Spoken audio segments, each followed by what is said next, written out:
औज़ुबिल्लाहिमिनश्शैतानिर्रजीम बिस्मिल्लाहिर्रहमानिर्रहीम।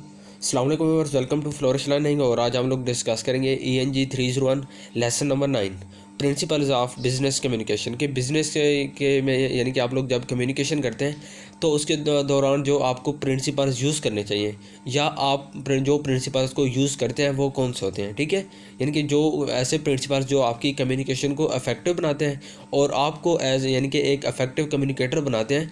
जब तक आप उन प्रिंसिपल को यूज़ नहीं करते हैं आपकी ना तो कम्युनिकेशन इफेक्टिव बनती है और ना ही आपको एक इफेक्टिव कम्युनिकेटर कहा जाता है। ठीक है, तो बिज़नेस कम्युनिकेशन के अंदर जो ये 7 प्रिंसिपल्स हैं इनका रोल बहुत ज़्यादा इंपॉर्टेंट है।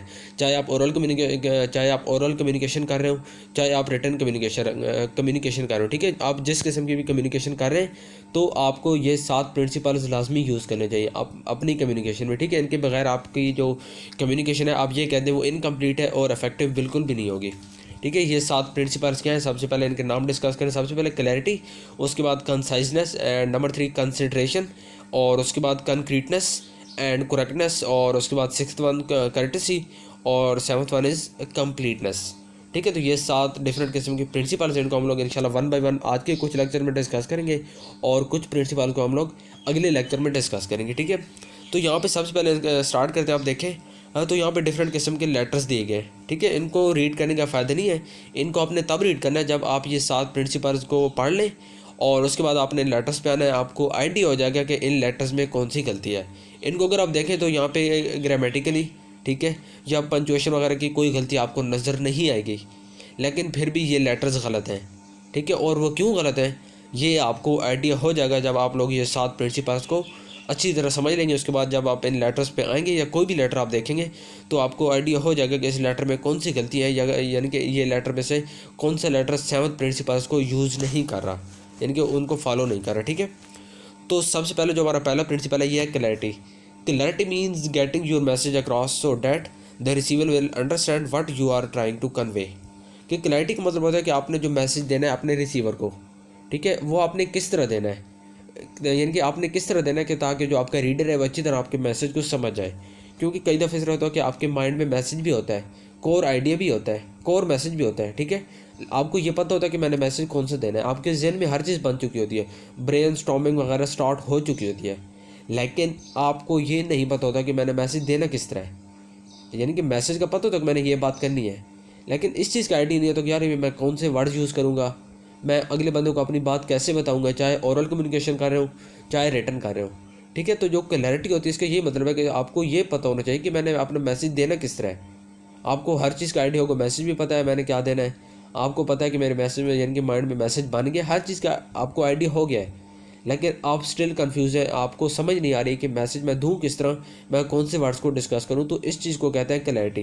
क्लैरिटी में आपको यानी कि अपना जो मैसेज है वो अच्छे अंदाज में अपने जो आपके रीडर होता है या जो आपका लिसनर होता है उसको आपने अपना मैसेज देना होता है। और उन यानी कि अपना मैसेज अच्छे अंदाज में देने के लिए यानी कि क्लैरिटी को फॉलो करने के लिए आपको किन चीज़ों का ध्यान रखना पड़ता है उनको डिस्कस करेंगे। ठीक है, सबसे पहले हम लोग डिस्कस करेंगे choose short familiar and conversational words. सबसे पहले सिंपल वर्ड्स, कि जब भी आप यानी कि ओरल कम्युनिकेशन करते हैं या रिटन कम्युनिकेशन तो आपको चाहिए कि आप सिंपल वर्ड्स यूज़ करें, कम्प्लेक्स वर्ड्स की तरफ ना जाएं। जितने ज़्यादा आपके सिंपल वर्ड्स होंगे उतने ज़्यादा समझने वाले को आसानी होगी। ठीक है, ये यहाँ पे लिखेंगे कुछ सिंपल वर्ड्स जिसको आपने देख लेना है। उसके बाद कंसाइज वर्ड्स, कि आपको कंसाइज वर्ड यानी कि कोई लंबी चौड़ी आपको जो एक्सप्रेशन है या सेंटेंसेस आपको यूज़ नहीं करने चाहिए, बल्कि अगर वो कवर हो रहा है किसी एक वर्ड में, सिंगल वर्ड में, तो आपको वो वर्ड्स यूज़ कर लेने चाहिए। ठीक है, यानी कि कंसाइज वर्ड्स, आपको शॉर्ट वर्ड्स, मुख्तसर अल्फाज आपको यूज़ करने चाहिए। उसके बाद अवॉइड रिपीटिव वर्ड्स। ठीक है, यानी कि कुछ ऐसे अल्फाज होते हैं जो जिनका मतलब एक ही होता है। ठीक है, तो ऐसे अल्फाज से भी आपको गुरेज करना चाहिए, ऐसे अल्फाज को भी आपको अवॉइड करना चाहिए, ऐसे अल्फाज को यूज़ नहीं करना चाहिए एक ही सेंटेंस में या एक ही पैराग्राफ में, या आप जब ओरल कम्युनिकेशन कर रहे होते हैं यानी कि जिसका मतलब एक ही हो।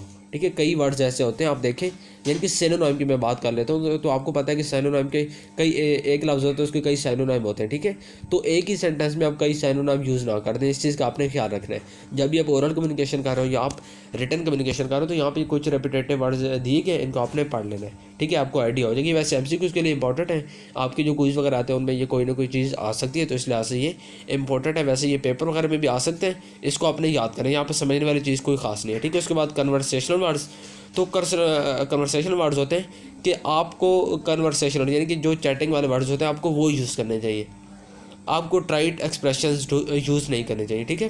ट्राइट एक्सप्रेशंस क्या होती हैं, ये यहाँ पे लिखी गई है, एक्नॉलेज, रिसेप्ट ऑफ, यहाँ पे डिफरेंट किस्म की लिखी गई है, और इसके जो कन्वर्सेशनल वर्ड्स हैं वो भी लिखे गए हैं। तो अब आपको आइडिया हो जाएगा कि कौन सा लफ्ज़ आसान है, कौन सा लफ्ज़ कन्वर्सेशनल है, और कंसाइज भी है, शॉर्ट भी, हर तरह से आप देखें।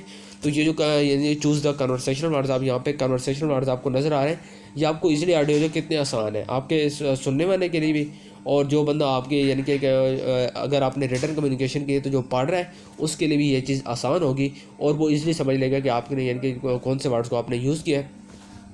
तो इस तरह आपकी जो कम्युनिकेशन होगी वो इफेक्टिव हो जाएगी। तो इस चीज़ को भी आपने देख लेना, ये MCQs में आ सकता है, ठीक है। उसके बाद क्लिचेस, तो कहा जाता है कि जब भी आप रिटर्न कम्युनिकेशन कर रहे होते हैं तो आपको क्लिचेस का जो यूज़ है वो कम करना चाहिए, ठीक है। Only when you are sure they best express your intent, कि इनको आप तभी यूज़ करें कि जब आपको ये यकीन हो अच्छी तरह, आप यानी कि आपको अपनी कम्युनिकेशन के ऊपर एतमाद हो कि अगर मैं इन ग्लिचेस को यूज़ करता हूँ तो मेरा जो इंटेंट है वो फिर भी अच्छे अंदाज में एक्सप्रेस हो जाएगा, या इन ग्लिचेस की मदद से मेरा जो इंटेंट है या जो यानी कि जो मैं मैसेज डिलीवर करना चाह रहा हूँ वो एक अच्छे अंदाज में डिलीवर हो जाएगा। जब तक आपको यकीन ना हो फिर आप ग्लिचेस को यूज़ ना करें। वैसे यही कहा जाता है जनरली कि आपको राइटिंग में ग्लिचेस को यूज़ नहीं करना होता, ठीक है। उसके बाद construct effective sentence and paragraph, कि आपको जो सेंटेंस होना चाहिए, ठीक है, वो इफेक्टिव होना चाहिए, और कैसे इफेक्टिव सेंटेंस होता है, और एक पैराग्राफ कैसे इफेक्टिव पैराग्राफ होता है, ठीक है। At the core of clarity is a sentence, a sentence move through clearly within a paragraph, clear writing is easy to understand, it requires short and easy words. तो clear जो writing होती है उसमें easy और short words होते हैं, ठीक है। और शॉर्ट वर्ड जब तक आपकी नहीं होंगी आपकी राइटिंग क्लियर नहीं होगी, और जब तक क्लियर नहीं होगी तो समझने वाले के लिए मुश्किलात का यानी कि उसको मुश्किलात का सामना करना पड़ेगा। तो इसलिए आपको चाहिए कि आपको शॉर्ट वर्ड्स यूज़ करने चाहिए, आपको इजी वर्डिंग यूज़ करनी चाहिए, ठीक है। उसके बाद यहाँ पे देखिए important characteristics are as follows, कि यानी कि अफेक्टिव सेंटेंस के लिए और पैराग्राफ के लिए जो इंपॉर्टेंट करैक्टरिस्टिक्स होती हैं वो क्या होती है। सबसे पहले लेंथ का जिक्र करेंगे। The suggested length is 17 to 20 words, कि आपका कोई भी जो सेंटेंस हो वो 17 से 20 वर्ड्स तक होना चाहिए। उसके बाद कई दफ़ा आपका जो सेंटेंस है वो 3 से 30 अल्फाज तक भी, यानी कि 3 to 30 वर्ड्स भी आपके जो सेंटेंस है वो हो सकता है। री right a sentence of a more than 40 words, कि अगर आपका सेंटेंस 40 वर्ड से अबव हो गया, इंक्रीज़ कर गया, तो आपको री राइट करना है आपको, यानी कि आप ये यहाँ पे ये कहते हैं कि मैक्सिमम जो वर्ड्स लिमिट है वो 40 है। सम केसेस में जो इनिशियल है वो है 17 से 20, कि 17 से 20 आपको यूज़ करें। उसके बाद आपको कई केसेस में यह है कि आप 3 से 30 तक भी जा सकते हैं, एंड इन सर्टन केसेस आपके पास ये भी ऑप्शन है कि आप 40 तक भी जा सकते हैं। लेकिन अगर आपका सेंटेंस 40 लफ्ज़ों से ज़्यादा जा रहा है तो आपको चाहिए आप उसकी जो लिमिट है वर्ड्स लिमिट उसको डिक्रीज़ करें और अंडर 40 उसको लेके आएँ, ठीक है। तब आपका जो सेंटेंस होगा वो यानी कि इफेक्टिव होगा, उसकी जो लेंथ होगी वो इफेक्टिव होगी, आपकी कम्युनिकेशन भी इफेक्टिव होगी। उसके बाद देखिए 10 words are overly simple, 10 words आप एटलीस्ट यूज़ करें, 10 लफ्ज़ों से नीचे आपको यूज़ ना करें, कभी भी यूज़ ना करें। 10 लफ्ज़ों से जो नीचे यानी कि छोटा सेंटेंस होगा, जितना ज़्यादा छोटा सेंटेंस होगा तो वो आपकी यानी कि जो राइटिंग होगी उसको इफेक्टिव नहीं बनाएगा, ठीक है। तो सेंटेंस आपको एटलीस्ट जो उसकी लेंथ है उसमें 10 वर्ड तो लाजमी होने चाहिए। 10 वर्ड से ज़्यादा हो, 10 वर्ड से कम ना हो, और 40 वर्ड से ज़्यादा किसी सूरत ना हो, 40 से कम बेशक हो, ठीक है। एटलीस्ट 10 हो और मैक्सिमम आपका 40 वर्ड्स की लिमिट हो। तो इस तरह जो आपका सेंटेंस होगा उसकी जो लेंथ होगी वो, अगर इस चीज़ को यानी कि जो यहाँ पे मैंने इसको आप फॉलो करें, ये MCQs के लिए आपके इंपॉर्टेंट है, आपके क्विज में ये यानी कि ये MCQs बन के आ सकता है, ठीक है। उसके बाद यूनिटी, कि किसी भी सेंटेंस में it means that you have one main idea, कि किसी भी सेंटेंस में आपका जो मेन आइडिया है वो लाजमी होना चाहिए, ठीक है। चाहे आप सिंपल सेंटेंस यूज़ कर रहे हैं, चाहे आप कंपाउंड यूज़ कर रहे हैं, चाहे आप कम्प्लेक्स सेंटेंस यूज़ करें। अब सिंपल कंपाउंड और कम्प्लेक्स क्या होते हैं ये अगर मैं बताने लग जाऊँ तो वीडियो लंबी हो जाएगी और हम और तरफ निकल जाएंगे, ठीक है। तो इसको आपने खुद ही देख लेना है। अगर स्टिल आपको कन्फ्यूजन हुई तो आपने मुझे बताना है, मैं बाद में इस पर एक वीडियो बना दूंगा कि सिंपल कंपाउंड और कम्प्लेक्स सेंटेंसेस क्या होते हैं, ठीक है। तो यहाँ पे इस चीज़ को डिस्कस करने का फ़ायदा नहीं है। ओवरऑल मैं आपको बता रहा हूँ कि आपके सेंटेंस में जो मेन आइडिया है, ठीक है, जो यूनिटी का मतलब है वो क्या है। यूनिटी आपके सेंटेंस में लाजमी होनी चाहिए, यानी कि आपके सेंटेंस में कोई ना कोई मेन आइडिया लाजमी होना चाहिए, ठीक है। कोई ना कोई सेंटेंस यानी कि आपका सेंटेंस रीड करने के बाद आइडिया हो जाए कि हाँ यार इसमें कोई वाकई एक मेन आइडिया है, और उसके बाद जो बाकी उस यानी कि सेंटेंस में वर्ड्स होंगे तो उनका भी ताल्लुक उस मेन आइडिया से होना चाहिए। ये नहीं कि आपका जो यानी कि एक मेन आइडिया हो, एक मेन लफ्ज़ आपका हो, ठीक है, क्योंकि आप सेंटेंस के अंदर एक मेन लफ्ज़ हो और बाकी जो लफ्ज़ हो उनका ताल्लुक ही उस लफ्ज़ से ना हो। तो इस चीज़ का फ़ायदा नहीं है, फिर आपके जो सेंटेंस होगा उसको इफेक्टिव नहीं बनाएगा। ठीक है, तो सेंटेंस में जो मेन आइडिया है वो लाजमी हो, ताकि पढ़ने वाले को पता चल जाए कि जो इस सेंटेंस के लिखने वाले का यानी कि मकसद है वो क्या है।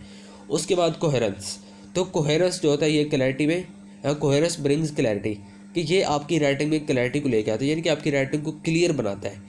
In it words are correctly arrange, कि इसके अंदर जो वर्ड्स होते हैं उनको करेक्टली अरेंज किया जाता है, उनको अच्छे अंदाज से यानी कि इस तरह अरेंज किया जाता है कि ताकि जो यानी कि जो कुछ आप बताना चाह रहे हैं वो आप अच्छे अंदाज में बता दें। एग्जाम्पल देखें वैग्यू, ठीक है, being the chief executive we can expect help from you. अब यहाँ पे देखें तो चीफ एग्जीक्यूटिव, अब यहाँ पे नहीं पता कि कौन चीफ एग्जीक्यूटिव है और कौन यहाँ पे हेल्प मांग रहा है। ठीक है, यानी कि यहाँ पे क्लैरिटी नहीं है। इस तरह सेकंड सेंटेंस में देखें जो कि क्लियर है, being the chief executive you can surely help us. अब यहाँ पे क्लियरली यानी कि बात हमें पता चली है कि कौन हेल्प मांग रहा है, you can surely help us, और किस से हेल्प मांग रहा है। ऊपर वाले सेंटेंस में सिर्फ चीफ एग्जीक्यूटिव का जिक्र था, हमें नहीं पता था कौन हेल्प मांग रहा है, किस से हेल्प मांग रहा है। इसमें हमें आइडिया हो गया कि हेल्प कौन मांग रहा है और हेल्प किस से मांग रहा है, जी चीफ एग्जीक्यूटिव से हेल्प मांगी जा रही, तो ये होता है कोहेरेंस। उसके बाद एम्फेसिस, एम्फेसिस एक होता है लिटिल एम्फेसिस, एक होता है बेटर एम्फेसिस। ठीक है, तो आपके सेंटेंस में जो यानी कि बेटर एम्फेसिस, कि आपके सेंटेंस में एम्फेसिस जितना ज़्यादा होगा उतनी ज़्यादा जो आपकी राइटिंग होगी यानी कि कम्युनिकेशन होगी, राइटिंग आपकी इफेक्टिव होगी और आपकी कम्युनिकेशन भी इफेक्टिव होगी। ठीक है, और आपकी यानी कि जो अगर आप ओरल कर रहे हैं या रिटन कर रहे हैं तो जो भी चीज़ है वो आपकी कम्युनिकेशन इंशाल्लाह इफेक्टिव हो जाएगी, अगर आप एम्फेसिस को यानी कि ज़्यादा तवज्जो देंगे। आपके सेंटेंस में, आपके पैराग्राफ में एम्फेसिस बहुत ज़्यादा हो। ठीक है, बेटर एम्फेसिस किस तरह, अब यहाँ पे देखें the order was received and the manager started preparing for it. अब ये देखिए, ये आपको इसको देखें तो ये एक किस्म का रन ऑन सेंटेंस लग रहा है। ठीक है, कि दो मुख्तलिफ किस्म की इंडिपेंडेंट क्लासेस रन कर रही है विदाउट एनी पंचुएशन मार्क।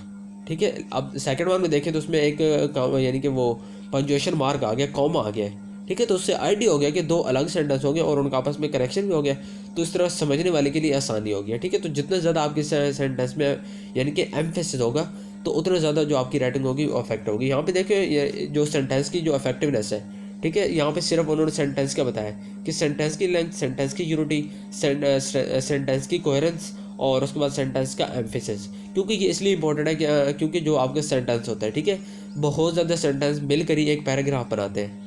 ठीक है, तो पैराग्राफ के लिए ये चीज़ ज़रूरी है।